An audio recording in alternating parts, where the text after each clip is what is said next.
Hello, Brittany here with Ohana Oracle, and today I'm going to be tapping in for you all to the Nicoletta Ceccoli Tarot, going through a review of the cards and helping you know what to expect if you're picking up this deck.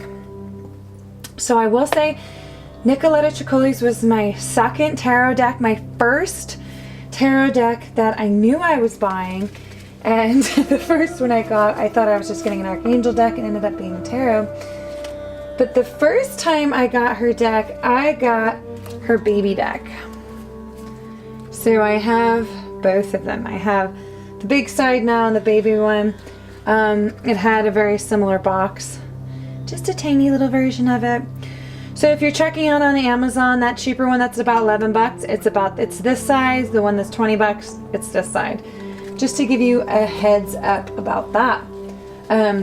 I love both of the decks. I can honestly say I used this one up a storm to start me off because I was so new to tarot that I didn't really care or know any of the difference, what it was supposed to be, but I really loved it. I don't use it so much anymore because now I have this one. So something just to keep a note on. I will put the Amazon link below if you do want to purchase this off of Amazon. Then check the comments below. But to get started, I want to tap into the boxing. And this is a ᵗᵗ'ᵉ deck, and you'll notice with all the ᵗᵗ'ᵉ decks, they have the same boxes. That's this seal right here is ᵗᵗ'ᵉ. And what's great about a ᵗᵗ'ᵉ deck is that they put it in multiple different languages. So if you're international, they're great decks for you. However, the boxes just tend to get beat up. This one I haven't had that long, and it's already pretty, you know, just, I don't know. It takes a beating. I throw these in my bag. I'm a yoga instructor, so I just throw them in my bag with other stuff, but I am going to need to get a case, or I put them in these once the boxes get a little too mangled. Like my first decks is already a goner. So that's the box. It has different images on the different sides. So all of these are the cards within the deck. I love this artist. I have a couple of her books now. So if you're interested in Nicoletta's artwork, she does a lot of really beautiful books, and she also has an oracle deck. But this is the guidebook, and the guidebook, it has the same image as the cover, and it is a paper guidebook. It goes in, it gives you just kind of the energy of Nicoletta, and then it goes right into the cards. It'll go into the major arcana. What I will tell you is that having both the little one and the big one, they are two different guidebooks, which I wouldn't think they were, but they are. She gives you this spread, but she doesn't really talk much about it. The big deck, its guidebook has an overarching energy, and then it gives you key concepts underneath each of them, which I find to be pretty cool. And this is the same for the major and the minor arcana. The minor arcana, it taps you into a very brief view of what they are. Cups are about emotion, discs about material concerns, wands about actions, and swords about conflict. It doesn't really go much into the elements behind it or any of the astro stuff. So it's very basic there. And it does call, instead of calling it pentacles, it's discs. And what is the other? Oh no, and the rest are the same. Swords, wands, discs. I find it funny when they just change one of them.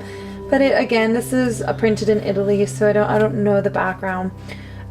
You will see that they have the same formatting for different languages going throughout. And then they even have more languages available, the ᵗᵗ'ᵉ deck. So they're very internationally based publishing. So if that appeals to you, check out all the ᵗᵗ'ᵉ, and that is ＳkiPo. But let's start getting into the deck itself and seeing Nicoletta's gorgeous artwork. So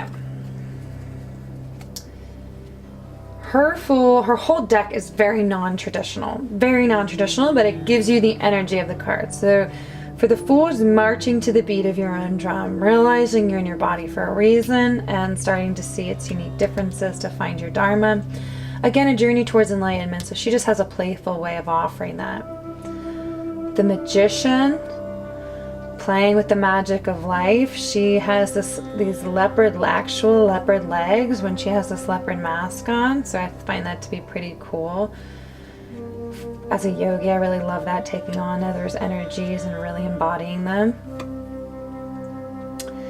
So we have the High Priestess here, and she is just very one with nature. And both of the women are very one with nature, just in very different ways, one embodied, one in mind. The Empress. The Emperor on his rocking horse. She has a very quirky sense of humor too. Try to get this one out of the way. It's very interesting reading her decks, just as a way of tapping into things. I say that before the Hierophant, because for the Hierophant, she's very much talks about, you know, like not beware of dogma and traditional connections with enlightenment. And you know, make sure you understand your guru. The Lovers is a lot more about self-love, feeling that Kundalini snake and seeing the apples of abundance. I find this to be a very interesting depiction of the Chariot. Beautiful.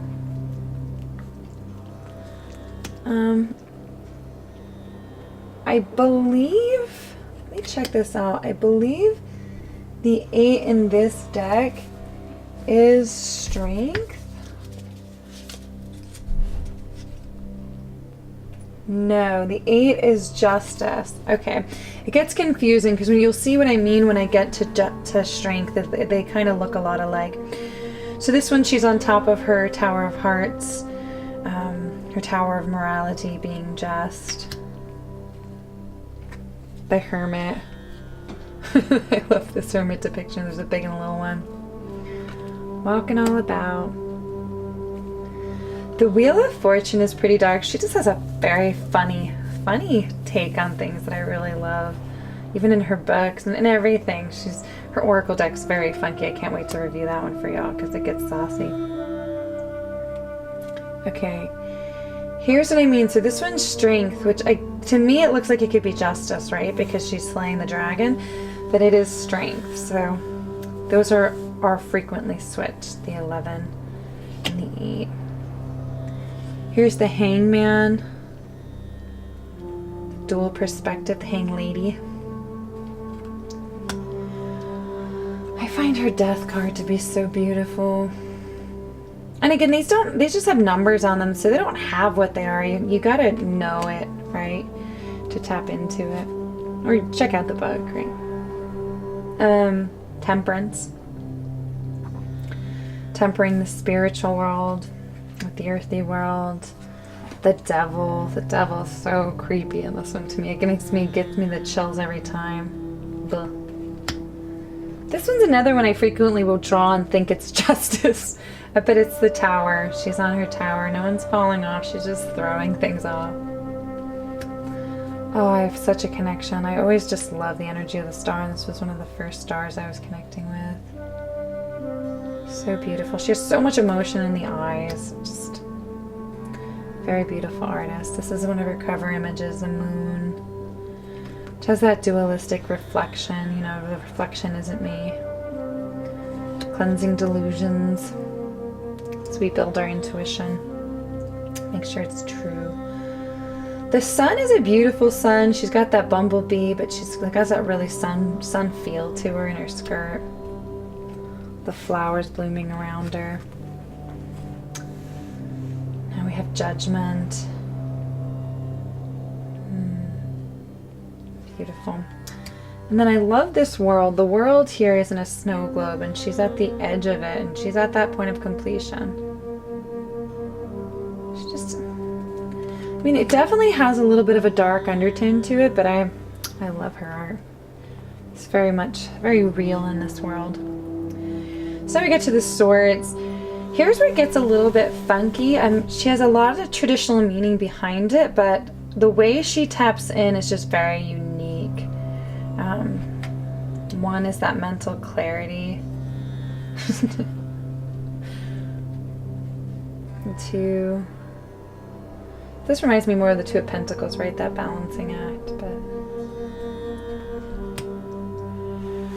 another one that's different is, I mean, this stuff definitely has the sword through the heart here in the crying, but I always connect with her Five of Cups more as heartbreak than her Three of Swords. Even though this does a good job of it, just you'll see when we get there. She just has a very different way. There's a lot of intuiting in her cards. A lot of the faces will express itself, and it's gonna, if you're looking for a very traditional tarot deck, this is definitely not the deck for you to start with. I'm glad I started with it because I just love her take on it, and it helped me bring my spirit into tarot, but it's not super traditional. This is that meditative card. So funny. Funny one. Truce and Sun and Moon Tarot. Cutting up that carrot. 6, taking what needs to be out to rest Doesn't mean it's not sad. Here's that Deception card. It's got a little stalker energy.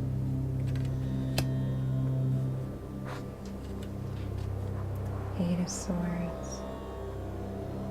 Victimization.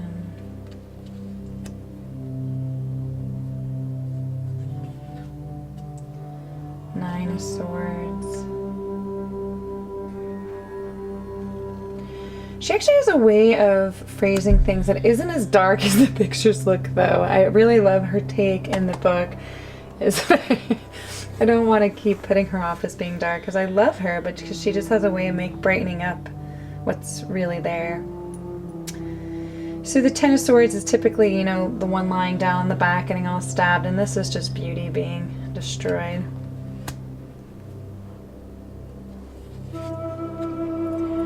We have the Knave of Swords. So this is unlike a lot of the other decks I've reviewed, where instead of the knaves and the knights being men, they're actually women. Her whole deck is all women, if you haven't noticed that already. Well, no, it's not all women because they have the men in the but in her major arcana, minor arcana. Can't talk today.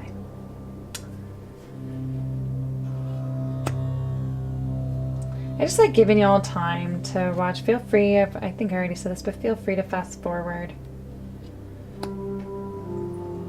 And again, here's the king. The queen doesn't even have her crown on here, right? But she's the queen. And then the king has the crown, even though it's a woman. So now we're getting into the wands. And you could see, if you haven't already noticed, that they have the element on top and just the numbering on bottom. It can be kind of confusing. The wands took me a minute to know it was a wand. I thought it was like a chicken wing at first.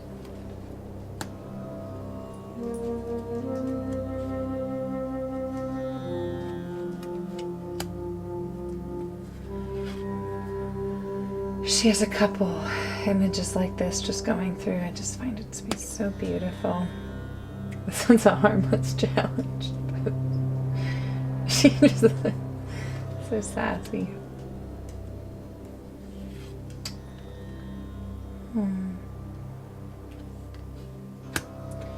She just has such a way of depicting things. If you understand the decks and you understand the numbering, you might feel a little bit conflicted looking at hers again, because she has her own perspective of each of these things for sure, which to me is a blessing. She's really found her own drum to march to, right? burdens behind, right? So she still does it. She still leaves the burdens behind, but it's not depicted by carrying all these burdens, but by stepping away from them. And this is supposed to be like that guarding of with the wands, but just kind of let her guard down instead. So very different. Have our knave getting back. Again, going through the candy cane forest.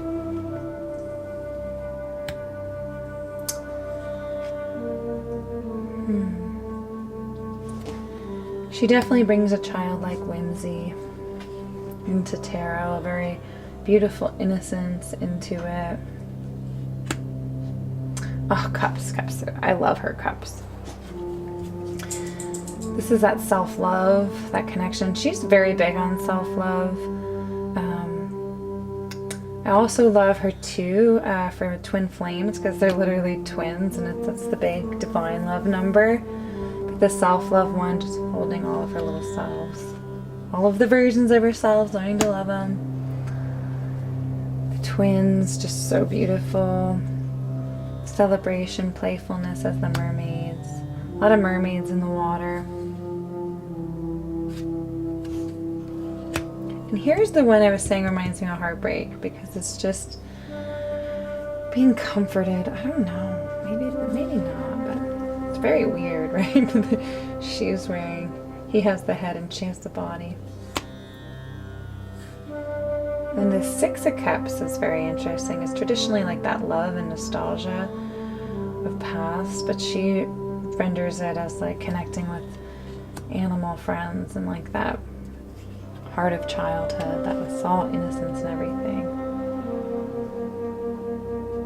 You can see I'm really a lot more connected to the emotions. That's where I come to my cards for.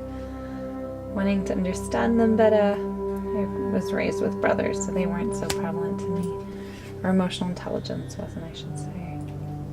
9, that utmost satisfaction. So you can see in the 8 that walking away from darkness, caging it up. And 9's on that way to contentment.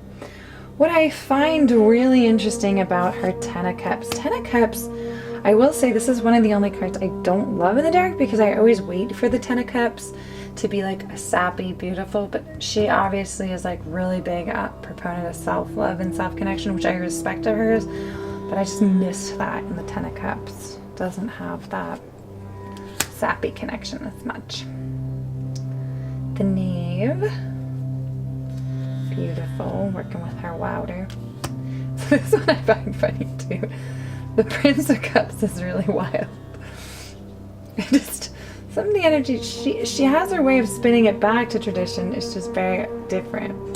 And this is a very non-traditional deck, though, in general. Very artistic. This is one of my favorite cards, the Queen of Cups. I always love my Queen of Cups. And then the King. Her Oracle deck has a lot of imagery like this in it, which is just really cool. Now this will be our last one. Pentacles. Checking these bad boys out.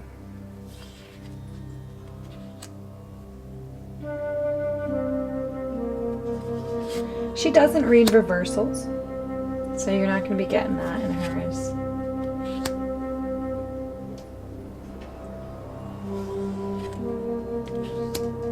The webs we weave are strange indeed.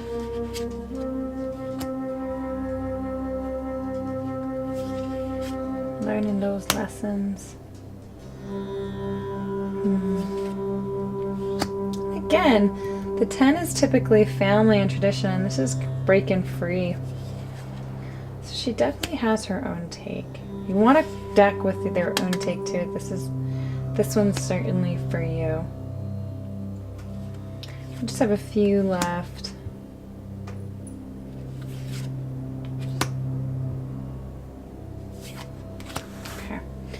So this is the Nicoletta Ceccoli Tarot deck. Here's the back, a beautiful back to it. It's great for reading reversals if you do that in your own practice, but she doesn't really have the guide for that in here.